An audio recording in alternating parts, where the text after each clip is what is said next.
Church service had ended, and the congregation poured from the doors. The sun was low in the sky and would soon sink below the tree line. In fact, the rays were already beginning to elongate, and fingers of pink and gold were etching through the leafless limbs of the surrounding trees. There was laughter and goodbyes said, words to the preacher of a sermon well spoken. Soon enough the churchyard emptied as wagons and buggies, filled with families, began the trek home. Voices faded away, and the last rumble of wagon wheels were swallowed up by the dusk. That is, except for a group of youth that had chosen to walk home, which gave them more time to visit without the presence of their elders along the way. It also afforded them the opportunity to stretch their legs after a long day of sitting on hard oak pews. Of course, being young men, there was much horseplay and talk of the pretty girls that were always present at the Sunday go-to meetings. The quietness of the woods was broken by their boisterous chatter and occasional flung rocks or sticks as they walked home.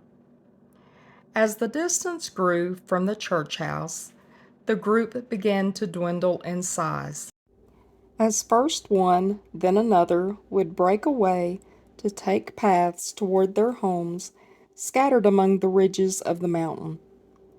Promises to meet throughout the week, perhaps after chores, to squirrel hunt, or even do some afternoon fishing, were shouted to those departing, and the remainder continued onward. One by one, their numbers lessened, until the last two said their goodbyes and parted ways. The final young man was no stranger to the forest, having been born in those hills and raised among the plants and animals that shared the domain. So he had no qualm with striding along under the rapidly darkening sky, on a path that only faintly reflected the glow of the moon that was starting its ascent over the ridge top. The way was as known to him as the well-trodden path between the back door of their family cabin and the outhouse that stood nearby, so his steps were sure and pace was even.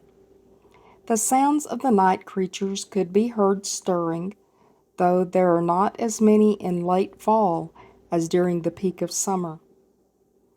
A breeze ruffled the last few leaves in the tree canopy above him, and he turned up his collar against the chill, and stuffed his hands into his pants pockets. Not much further up the path, it would turn and descend another short jaunt to the house he shared with his parents and numerous siblings. But before the turn in the path, there would be an old cemetery that occupied a clearing within the trees. A few had formal headstones, but most were rough stones plucked from the mountainside and set to mark a loved one's interment where the lack of money prevented something more official.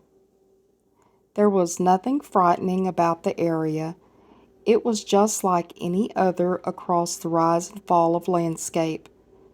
Of course, religion and superstition ran high among the mountain folk, and none would ever dream of doing anything that might disturb the dead in their slumber. And this young man would never have any intention of doing such. A few steps further, and he noticed that the path seemed to be glowing brighter, and his shadow stretched out in front of him as if someone was approaching from behind with a well-lit lantern. Thinking that one of his friends was coming with a message that had forgotten to be conveyed before parting, he turned with a half-smile on his lips. The expression froze there, because at this moment what he saw was not expected, nor could his mind grasp what his eyes witnessed. Through the trees, casting away the darkness as it passed through the bare limbs, was a ball of light.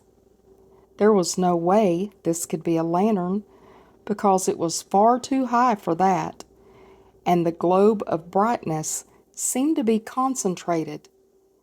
If a ball from the school playground could have been burning and passing through the trees, it would have matched the size of the object. Frozen in place, he witnessed as it drew closer and appeared to be drawing closer to the ground as it traveled. He started to call out, just in case it was someone coming down the path, and his eyes had chosen that time to play tricks on him, but he thought better of it and remained silent. Growing closer, he could see now that it wasn't a lantern or anything held by human hands. At first, he wondered if it was going to drop low enough to strike him, and he wanted to move, but his feet remained rooted to the earth beneath them. The ball of light dropped no further, but continued down the path toward him until it passed just over his head. In fact, if he had been inclined to lift his hand, he could have easily touched the orb in its fiery brilliance. However, he chose not to do something so foolish, or perhaps his hands were still locked within his pockets, refusing to move. As it passed over him, he tilted his head to follow its trajectory, and it was only now that he could hear it. It was making a noise, faint at first, but louder as it was directly over him, then fading away again as it moved down the path. Bacon frying, that was his thought. It sounded like bacon as it touched the hot cast iron skillet, popping and sizzling. He was able to turn his body to watch it travel onward down the path toward the old cemetery. Suddenly, his feet are released from the ground that had held them in a solid grasp only moments before.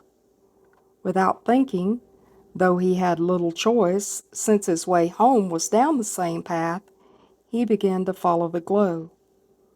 He kept his distance because he certainly didn't want to draw the attention of the light that had until now chosen to ignore him, or perhaps it was unaware of his presence. Either way, he didn't want to upset whatever it may be. It neared the old cemetery, and at the gate it turned in. The young man didn't go into the graveyard and held back at the edge of the grounds, choosing to watch from a respectful distance. The light seemed to move with purpose, and suddenly it dipped downward and vanished into the ground. It happened so quickly that he blinked a few times, still seeing the afterglow on his eyelids for seconds after it was gone.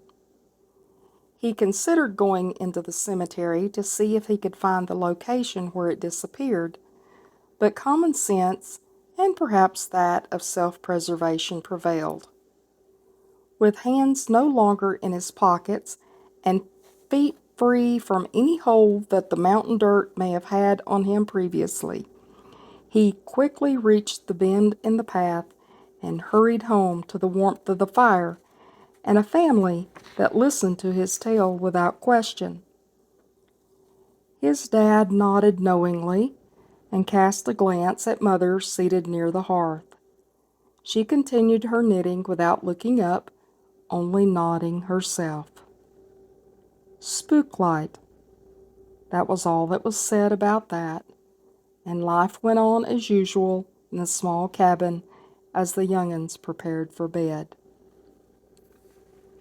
Spook lights, ghost lights, swamp gas.